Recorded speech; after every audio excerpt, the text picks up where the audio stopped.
Қайырлы күн, құрметті менің тыңдармандарым. Бүгінгі видеомның тақырыбы тауарларға арналған ілеспе жүк құжаты. Егер де сіз кәсіпкер болатын болсаңыз, бұл сөз сізге үнемі таныс болады. Бұл сөзбен үнемі сіз етене араласатын боласыз. Қысқаша атауы TIJ дейді, яғни тауарларға арналған ілеспе жүк құжаты дегенді білдіреді. Орысша SNT дейді, немесе SNT деп тұрған, яғни сіздер ақпаратты өзіңіз ізденіп тағы да интернет желісінен қараймын дейтін болатын болсаңыз, SNT деп іздейтін болатын болсаңыз, болмаса TIJ деп іздейтін болатын болсаңыз, ақпараттарды өзіңіз тапсаңыз болады. Бүгінгі видеода осы TIJ-ге байланысты көптеген сұрақтардың барлығын басын ашып өтем, қарапайым қазақтың қарапайым тілінде. Курстың аңдатпасы, видеоның аңдатпасы ол жалпы бірінші TIJ дегеніміз не, соған жеке тоқталамыз. Кімдерге қатысы бар, ал кімдерге оның қатысы жоқ. Пилоттық жоба дегеніміз не? Осы сұрақтарға тоқталып өтетін боламыз.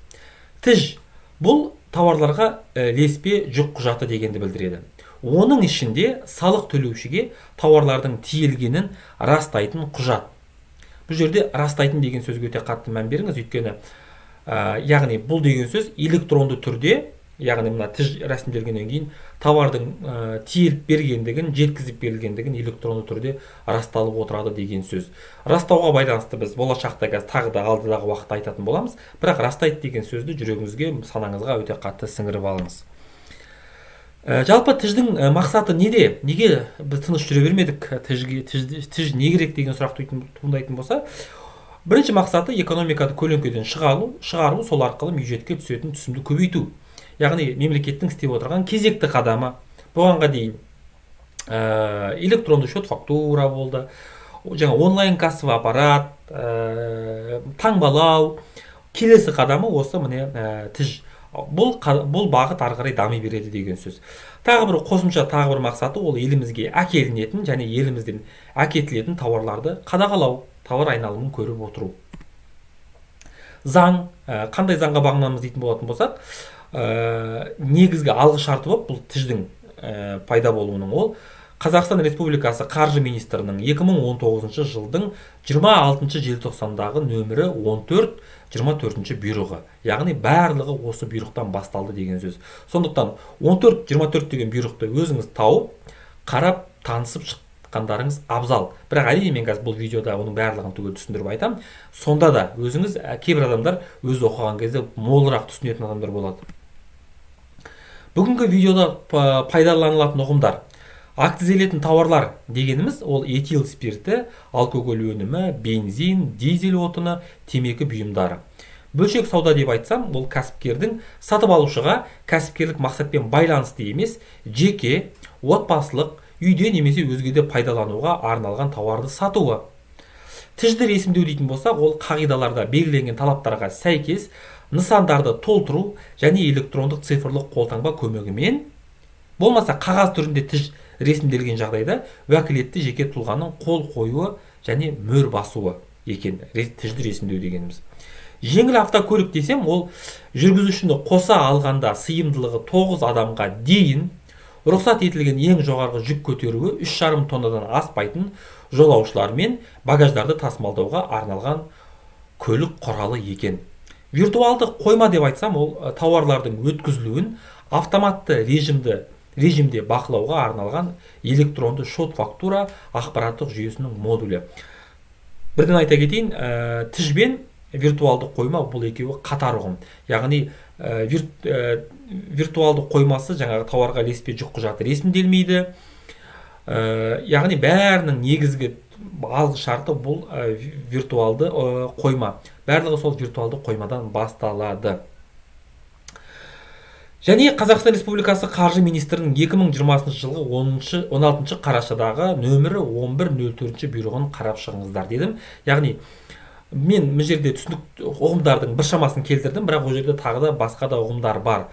Жалпы осы TIJ-ге байланысты көптеген мағлұмат сол жерде берілген. Енді алғы шарттан бастасақ, яғни 14-24 бұйрықтан бастасақ, ол не дейтін болсақ, сонау 2019 жылы қабылданған бұйрық. Бұл бұйрық үнемі кешіктіріліп отырды, өйткені негізгі бастапқыда бұл бұйрық бойынша көптеген негізгі товарлардың барлығы осы 2020 жылы жаңағы тж ресімделу керек болатын. Тек қана олардың ішінде бірінші тұрған товар ғана сол айтылған мерзімде тж ресімдеуге көшті. Қалған товарлардың барлығы түгел 2021 жылға ауысты. Бірақ бұл деген сіздерге жайбарақат отырыңыздар деген сөз емес. Видеоны до конца көріңіздер, мен қазір барлығын түсіндіріп айтамын. Бірінші биоотын. Мына одан кейін қарамен жазып қойғаным, яғни қай заңға бағынатын биоотын. Бірінші қаңтар 2020 жылы өту керек болатын, бұл сол бірінші қаңтарда өтті. Этил спирті мен алкоголь өнімі бірінші қазаннан бастап өту керек болатын, бірақ 2021 жылдың бірінші наурызына ауысты.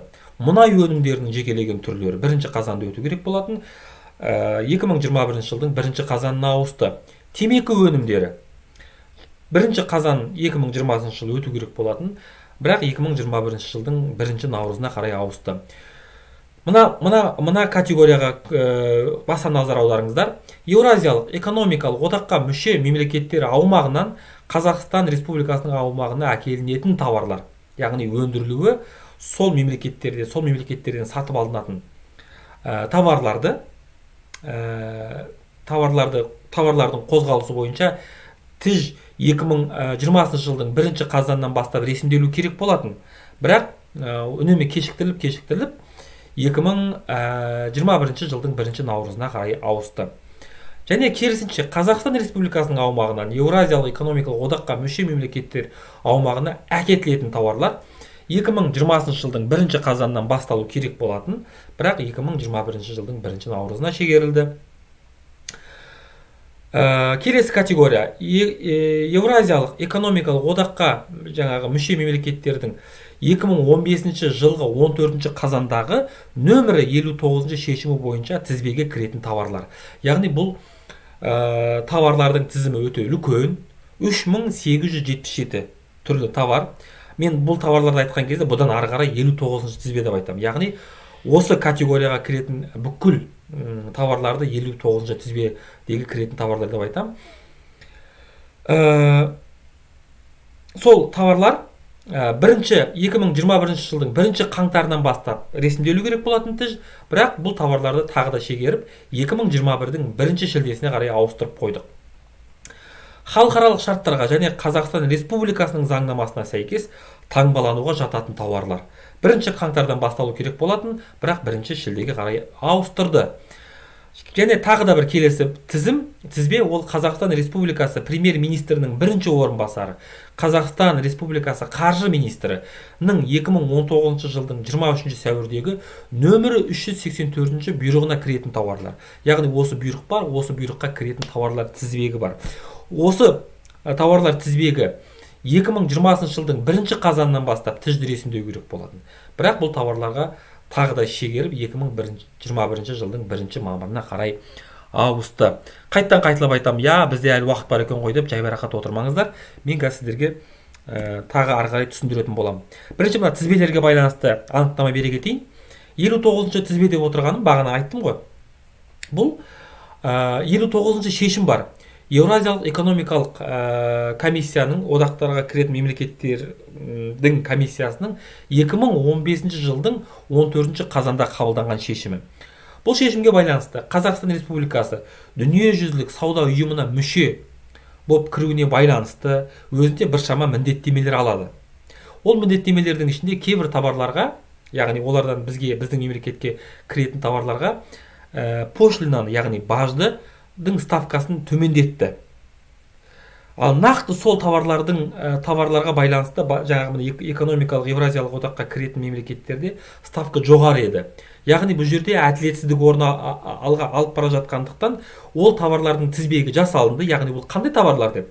Одан кейін егер де Қазақстан сол товарды өзіне сатып алатын болса, одан кейін ол товарды экономикалық Евразиялық одақтарға шығара алмайды, сата алмайды, экспортқа шығара алмайды деген сөз. Яғни сатып алды, осы біздің Қазақстанның өзінің ішінде қалады деген сөз. Яғни 59 шешім деп отырғанымыз сол, өте үлкен тізім, үнемі өзгеріске ұшырап отырды. Бүгінгі таңда 3877 товар түрі кіреді екен. 384 тізбе деген тізбе бар. Ол жаңа Қазақстан Республикасы қаржы министрінің 2019 жылғы 23 сәуірдегі 384 бұйрығы. Бұл бұйрыққа байланысты кейбір товар түрлеріне электронды счет фактура виртуалды қойма модулі арқылы жазылу керек болды. Яғни ол деген сөз не? Ол деген сөз ол товарларға байланысты қалдық виртуалды складта көрініп тұру керек. Мемлекет оны көріп отыру керек. Егер де виртуалды складта ол товарлар бойынша қалдық болмайтын болса, электронды шот фактура жазу мүмкін емес еді. Яғни сол товарлардың тізбегі жасалынды. Енді бұл жердегі товарлардың тізбегі алдындағы тізбеге қарағанда кішкене азырақ, бірақ қалай дегенмен де оның өзінің жаңағы тізімі бар. Ары қарай мен бұны 384-ші тізбе деп айтып отырамын. Яғни, егер де ол товарлардың тізбесін көргіңіз келетін болса, осы бұйрықты өзіңіз бір қарап танысып шықсаңыз болады. Енді мен жаңа айтып отырмын ғой, яғни менде әлі уақыт бар екен, мен ештеңеге әлі басымды қатырмай-ақ қояйын деп уақытты кешеуілдетпеңіз. 14-24-ші бұйрық өзінің күшін бастағанға дейін пилоттық жоба іске қосылды. Пилоттық жобаның мақсаты не? Яғни, ертеңгі күні сол 14-24-ші бұйрық іске қосылып, товарларға ілеспе жүк құжатын ресімдеу басталған уақытта, сіздер сол уақытта дайын, барлығын дұрыс меңгерген кәсіпкер болу үшін пилоттық жоба, яғни сіздер қазір соған дайындала бастау керексіздер. Пилоттық жобада сіздер бір нәрсені уақытын кешіктіріп, болмаса бір талаптарға сәйкес емес нәрселер жазып бүлдіріп алатын болсаңыздар, сіздерге айыппұлдар салынбайды, бірақ сіздерге хабарлама беріледі. Яғни сіз бірдеңені бір шартты бұзғандығыңыз туралы. Яғни бұл айтқан сөз жаңағы негізгі сол ілеспе жүк құжаттарын ресімдейтін уақыт келгенге дейін сіздердің дайындалып алу мүмкіндіктеріңіз. Сол үшін сіздер уақытты кешеуілдетпей, сіздер осы пилоттық жобаға қатысу керексіздер. Пилоттық жобаға негіз болатын заң дейтін болсақ, не дейтін болсақ, ол тауарларға арналған ілеспе жүк құжаттарды ресімдеу жөніндегі пилоттық жобаны іске асыру жөнінде және олардың құжат айналымының қағидалары мен мерзімдерін бекіту туралы Қазақстан Республикасы Қаржы министрінің 2020 жылдың 16 қарашадағы нөмірі 1104 бұйрығы. Яғни осы бұйрық шықты, осы бұйрыққа байланысты қазір біз ары қарай осы пилоттық жобаға байланысты сөйлесетін боламыз. Пилоттық жобаға қатысатын тауар түрлері дейтін болатын болсақ, пилоттық жоба Қазақстан Республикасының аумағында бірінші тауар түрі акцизделетін өнімдер, Қазақстан Республикасының аумағына тауарларды әкелу, Қазақстан Республикасының аумағынан тауарларды әкету бойынша, яғни ввоз, вывоз дейді орысша, яғни осыған байланысты. Пилоттық жоба 2020 жылдың 31 желтоқсанынан басталды. Пилоттық жобаның мерзімі 1 наурызға дейін деген сөз. 1 наурызға дейін пилоттық жоба жұмыс істейді. Келесі, нөмірі 384 тізбе бойынша тауарлар. Пилоттық жобаның іске қосылатын мерзімі 31 желтоқсан 2020-дан бастап 21 жылдың 1 мамырына дейін. Үшінші, нөмірі 59 тізбеге кіретін тауарлар. Мерзімі 1 ақпан 2021 жылдан бастап 2021 жылдың 1 шілдесіне дейін, яғни осы аралықта пилоттық жоба. Одан ары қарай не болады дейтін болатын болсақ, одан ары қарай бұл тауарлар бойынша 14-24 бұйрығы күшіне енеді. Яғни 1 наурыздан бастап, жаңағы акцизделетін өнімдер 1 наурыздан бастап міндетті түрде жаңағы не жазып отыратын болады. Жазбайтын болатын болса, санкциялар қолданады, штрафтар салынатын болады. 384 тізбеге кіретін жаңағы тауарлар бойынша 1 мамырдан бастап 14-24 бұйрығы күшіне енеді. Нөмірі 59 тізбеге кіретін тауарлар бойынша 1 шілде 2021-ден бастап бұйрық күшіне енеді деген сөз. Пилоттық жобаға қатысушылар кімдер қатысады дейтін болатын болсақ, бірінші, акциздік тауарларды өндіру және өткізу бойынша қызметті жүзеге асыратындар. Екінші, Евразиялық экономикалық одаққа мүше мемлекеттердің аумағынан Қазақстан Республикасының аумағына тауарларды әкелуді жүзеге асыратындар. Үшінші, Қазақстан Республикасының аумағынан, керісінше бұл жерден де, Евразиялық экономикалық одаққа мүше мемлекеттердің аумағына тауарларды әкетуді жүзеге асыратындар. Төртінші, Еуразиялық экономикалық одаққа мүше болып табылмайтын мемлекеттердің аумағынан Қазақстан Республикасының аумағына акцизделетін тауарларды әкелуді жүзеге асыратындар. Бесінші, 59-шы тізбе мен 384-ші тізбедегі тауарларды Қазақстан Республикасының аумағынан Евразиялық экономикалық одаққа мүше болып табылмайтын мемлекеттердің аумағына әкетуді жүзеге асыратындар. Алтыншы, 59-шы тізбе тауарларын өткізу жөніндегі қызметті жүзеге асыратындар. Жетінші, 384-ші тізбедегі тауарларды өткізу жөніндегі қызметті жүзеге асыратын субъектілер. Яғни осы субъектілер, осымен айналысатын субъектілер пилоттық жобаға қатысушылар болып табылады. Яғни бұлардың аясы өте көп. Мына көп, өйткені 59-шы тізбеде отырғанның өзі үлкен тауар түрлері. 384-ші, оның сыртында міне экономикалық Евразиялық экономикалық мүше мемлекеттер аумағынан Қазақстан Республикасының аумағына тауарларды әкелетіндер, яғни импорт жасайтындар, экспорт жасайтындар, жаңағы неге Евразиялық экономикалық. Яғни сіздер осы жерін өте қатты қараңыздар. Сіздер егерде осы субъектілердің қатарына, осы жаңағы қатысушылардың қатарына жататын болатын болсаңыз, онда сіз міндетті түрде тіжді ресімдей бастау керексіз. Өйткені мынандай қауіп бар. Егерде сіз мысалы Евразиялық экономикалық одаққа мүшеге мемлекеттерден тауарды Қазақстанға алып келе жатырсыз, бірақ тіжді ресімдемедіңіз. Бұндай жағдайда сіздің жаңа алып келе жатқан тауарыңызды Қазақстанның шекарасына кіргіздірмей тастауы мүмкін. Сондықтан өте мұқият болыңыз. Тіж ресімделу керек, міндетті түрде ресімделу керек пилоттық жоба бойынша. Бірінші, акцизделетін тауарларды Қазақстан Республикасының аумағында тасымалдау және өткізу кезінде. Екінші, нөмірі 59-шы тізбенің тауарларын өткізу кезінде. Үшінші, тауарларды жеңіл автокөлікпен әкелуді қоспағанда, мен қызылмен бөліп қойдым. Тауарларды жеңіл автокөлікпен әкелуді қоспағанда, Евразиялық экономикалық одаққа мүше мемлекеттердің аумағынан Қазақстан Республикасының аумағына тауарларды әкелу кезінде. Яғни егер сіз тауарды жеңіл автокөлікпен алып келе жатсаңыз, ал жеңіл автокөлік деген не екенін бағана басында айтып түсіндірдім. Алып келе жатсаңыз, онда сізге тіжді ресімдеу керек емес. Егер де одан үлкен көлікпен алып келе жататын болатын болсаңыз, онда сізге тіжді ресімдеу керек. Тауарларды жеңіл нөмір 59-шы тізбеден тауарларды және немесе акцизделетін тауарларды және немесе 384-ші тізбеден тауарларды Қазақстан Республикасының аумағынан Евразиялық экономикалық одаққа мүше болып табылмайтын мемлекеттердің аумағына әкету кезінде ресімделу керек.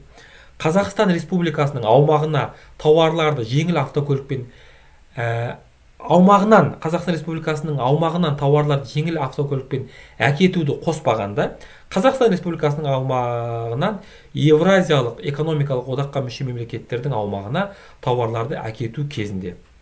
Нөмірі 384-ші тізбедегі тауарларды Қазақстан Республикасының аумағында өткізу кезінде. Осы жағдайларда сіз тауарға ілеспе жүк құжатын ресімдеу керексіз. Қандай жағдайда тіжді ресімдемесе болады? Яғни енді бір белгілі жағдайлар бар, тіжді ресімдемей қоюға болатын. Яғни бағанағы шарттардың бәріне сәйкес кеп тұрсыз, бірақ кейбір жағдайлар. Олар осы қағиданың 72-ші тармағында көзделген жағдайларды қоспағанда, бөлшек саудада тауарларды өткізу кезінде. Бөлшек сауда деп отырғанымыз розница, бөлшек саудаға байланысты мен бағана басында анықтама берген. Яғни сіздің сатып алушыңыз, ол сізден сатып алған товарды ары қарай кәсіпкерлік емес мақсатта пайдаланатын болса, яғни өз үшін үй жағдайында пайдаланатын болса, онда сіз бөлшек саудамен айналысатын болып есептелесіз. Бұл жағдайда ресімдемесе болады. Евразиялық экономикалық одаққа мүше болып табылмайтын мемлекеттердің аумағынан және Евразиялық экономикалық одаққа мүше мемлекеттердің аумағынан магистралды құбыр жол жүйесі бойынша және электр беру желілері бойынша тауарларды Қазақстан Республикасының аумағына әкелу кезінде. Яғни бізде Евразиялық экономикалық мүше одаққа мүше емес мемлекеттер дегеніміз, яғни басқа мемлекеттер, жаңағы Ресей, Қырғызстан, Армения, Қазақстан сияқты мемлекеттерден басқа мемлекеттер бұл неге кірмейді? Яғни сол мемлекеттердің аумағынан Қазақстанға алып келе жатсаңыз, және Евразиялық экономикалық одаққа мүше мемлекеттердің аумағынан магистралды құбыржол жүйесі мен электр желісі арқылы товар кіргізетін болатын болсаңыз, онда тжд ресімдемесе болады. Керісінше, Евразиялық экономикалық одаққа мүше болып табылмайтын мемлекеттердің аумағына енді керісінше, және Евразиялық экономикалық одаққа мүше мемлекеттердің аумағына магистралды құбыржол жүйесі бойынша және электр беру желілері бойынша тауарларды Қазақстан Республикасының аумағынан әкету кезінде тжд ресімдемесе болады. Акцизделетін тауарларды қоспағанда, тауарларды бір тұлға шегінде және бір тұлғаның құрылымдық бөлімшелері арасында Қазақстан Республикасының аумағында өткізу кезінде. Бұл деген сөз, яғни сіздің бірнеше точкаңыз бар, бірнеше жаңағы филиалдарыңыз бар. Сол кезде бір точкаңыздан екінші точкаңызға, бір филиалыңыздан екінші филиалыңызға тауарларды перемещать еткен кезде, яғни орнын ауыстырған кезде тжд ресімдемесе болады. Бірақ акцизделетін тауарларды қоспағанда. Ал акцизделетін тауарлар не деген кезде, бағана басында мен түсініктеме бердім. Қайтарылатын ыдысты тежеу кезінде мұндай ыдыс нөмірі 59 тізбеге енгізілген жағдайларды қоспағанда. Яғни қайтарылатын ыдыс деп отырғанымыз, сіз біреуге товар сатасыз да, ол товарды сізге өзіңізге қайттан қайтарылады. Яғни поддон, палет, мысалы, болмаса болады ғой бір нелер, мысалы, өзіңізге қайттан қайтарып беру керек. Егер де сол товарды қайтарып беру кезінде тж ресімделмейді. Бірақ сол товардың код ТНВ-ті 59 тізімге кірмейтін болса, Евразиялық экономикалық одаққа мүше болып табылмайтын мемлекеттердің аумағы тасымалдауды бастау орны болып табылатын, Евразиялық экономикалық одаққа мүше мемлекеттердің аумағынан Қазақстан Республикасының аумағына тауарды әкелу кезінде. Түсіндіксіздеу жазылған, бірақ мен сіздерге қарапайым сөзбен түсіндейін.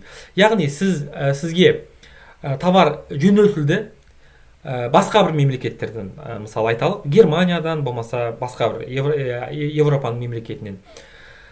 Яғни тасымалдаудың басы сол мемлекеттен басталды, бірақ Евразиялық экономикалық одаққа мүше мемлекеттердің аумағы арқылы өтеді сізге жеткенше. Бұндай жағдай болған күннің өзінде де, яғни оның басы экономикалық Евразиялық одаққа кірмейді ғой ол мемлекет. Сол үшін бұл жағдайда тж ресімделмейді. Нөмірі 59 тізбедегі тауарларды және акцизделетін тауарларды және 384 тізбедегі тауарларды қоспағанда, тауарларды Қазақстан Республикасының аумағынан межелі елі Евразиялық экономикалық одаққа мүше болып табылмайтын мемлекеттердің аумағы болып табылатын, Евразиялық экономикалық одаққа мүше мемлекеттердің аумағына әкету кезінде ресімделуге жатпайды. Бұл жерде жаңа алдындағы жағдайға қарама-қайшы. Бұл жерде керісінше, негізгі түпкі баратын жері ол Евразиялық экономикалық одаққа мүше мемлекет емес, басқа мемлекет, бірақ сол елдердің территориясы арқылы өтетін жағдай болатын болса да, тж ресімделмейді. Енді бағана мен жерде бірінші қара, осы қағидалардың 78 тармағында деп айттым ғой, мына көзделген жағдайда бөлшек сауда тауарлары кезінде тж ресімделмейді дедім. Ал 78 тармағы не дейді дейтін болсақ, бөлшек сауда субъектісі болып табылатын және тауарды бөлшек саудада өткізуді жүзеге асыратын жеткізуші тауарды өткізген күннен бастап күнтізбелік 15 күн ішінде мынадай жағдайларда сатып алушы талабы бойынша қажет болған жағдайда алушыны сәйкестендіру немесе сәйкестендірмей тж ресімдейді. Яғни, егер де сіз бөлшек саудамен айналысасыз, бірақ сіздің сатып алушыңыз тжді ресімдеп беріңізші деп айтқан жағдайда 15 күннің ішінде сіз тжді ресімдеу керексіз деген сөз. Енді тжді ресімдеу мерзімі қай уақытта ресімделу керек? Қазақстан Республикасының аумағы бойынша тауарларды тасымалдау, өткізу кезінде тауарларды тасымалдау, өткізу басталғаннан кешіктірмей, яғни сіз тауарды жіберген кезде параллельно содан кешіктірмей тж ресімделу керек. Евразиялық экономикалық одаққа мүшелері болып табылмайтын мемлекеттердің аумағынан кедендік тазарту жүргізілген тауарларды тасымалдау өткізу басталғаннан кешіктірмей, яғни растаможка болғаннан кешіктірмей. Ал Евразиялық экономикалық одаққа мүше мемлекеттердің аумағынан Қазақстан Республикасының мемлекеттік шекарасын кесіп өткенге дейін, яғни шекарадан өткенге дейін тіж ресімделіп тұру керек.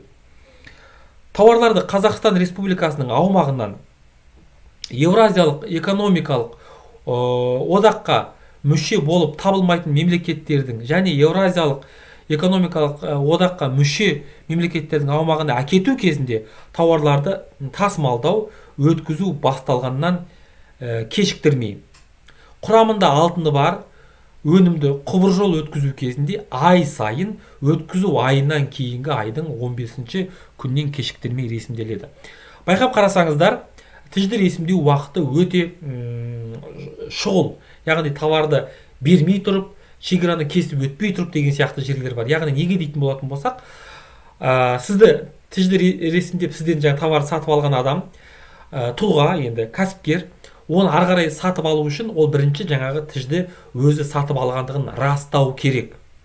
Жаңа электронды шот фактуралар жүйесінде растау керек, одан кейін барып ол сата алады. Әйтпесе ол растамаса, ол оны ары қарай сата алмайды деген сөз.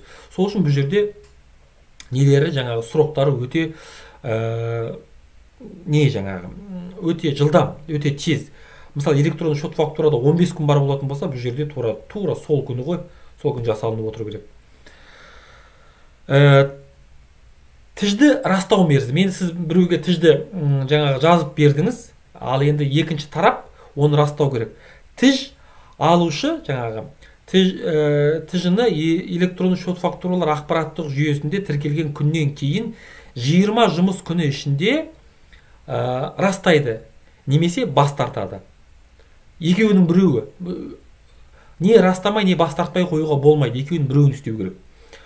Пилоттық жоба кезінде, пилоттық жобаға қатысушы осы қағидаларда белгіленген жаңағы тіжді ресімдеу, растау, бас тарту тәртібімен және мерзімдерін бұзған жағдайда тәртібімен мерзімдерін бұзылуы туралы хабарлама қалыптастырылады. Яғни бағана басында айтып өткендей, пилоттық жоба кезінде ешқандай айыппұл салынбайды. Бұл сіздердің жаңағы үйреніп алуларыңыз үшін керек уақыт. Ал ертеңгі күні 14-24 бұйрық күшіне енген сәттен бастап уақытын кешіктіріп, бір талаптарын бұзып жататын болатын болсаңыз, онда мемлекет сізді аямайды, жаңағы айыппұлдардың астына алады. Қандай жағдайда тіж расталынбайды? Яғни енді расталынбайтын жағдайларда болады екен. Егер де тауарларды экспортқа өткізу кезінде, яғни оның екінші тарап шетел ғой, басқа жақ қой, олар сізден тауар алғаныңызды растамайды екен. Келесі жағдай, халықаралық ұшуларды, халықаралық әуе тасымалдарын орындайтын шетелдік авиакомпаниялардың әуе кемелеріне май құю кезінде әуежайлар жүзеге асыратын жанар жағармай материалдарын өткізу кезінде, яғни аэропорттарда басқа мемлекеттердің жаңағы самолеттарын заправлять еткен кезде, сол кезде тіж рәсімделеді, бірақ екінші тарап оны растамайды екен. Дара кәсіпкер болып табылмайтын жеке тұлғаға тауарларды өткізу кезінде, жай қарапайым адамға тауар сатқан кезде ол сізді растамайды. Аумағында ортақ пайдаланылатын телекоммуникация желілері жоқ Қазақстан Республикасының әкімшілік аумақтық бірліктерінде тіркелген алушылардың атына тіж ресімдеу кезінде, яғни интернет желісі жоқ аймақтардағы сатып алушылар тіжді растамайды екен. Осымен бүгінгі видео тамам. Енді мен сіздерге мынандай ұсыныс айтамын. Егер де тіжді қалай ресімдеу керек, жалпы осының курстың бір үйреніп алсам, мен бұны түсінбедім, осыған байланысты бір курс ұйымдастырыңызшы дейтін болатын болсаңыз, маған комментарий қалдырыңыз, жазыңыз. Егер де 100 адамға жететіндей жаңағы не қалатын болатын болса, комментарий қалатын болса, мен міндетті түрде курс ұйымдастыратын боламын. Әрине ақылы болады, бірақ қымбат емес бағада. Бірақ ол жерде сол курстан кейін сіздер қалай жазылады, қалай не істеу керек, яғни сіздердің барлық сұрақтарыңызға толық жауап алатын боласыздар. Видео пайдалы болса басқа кімдерге керек деп ойлайсыз, барлығына таратыңыздар. Менің каналыма инстаграмға жазылыңыздар, ютубтағы каналыма жазылыңыздар. Келесі видеода жолыққанша сау саламат болыңыздар.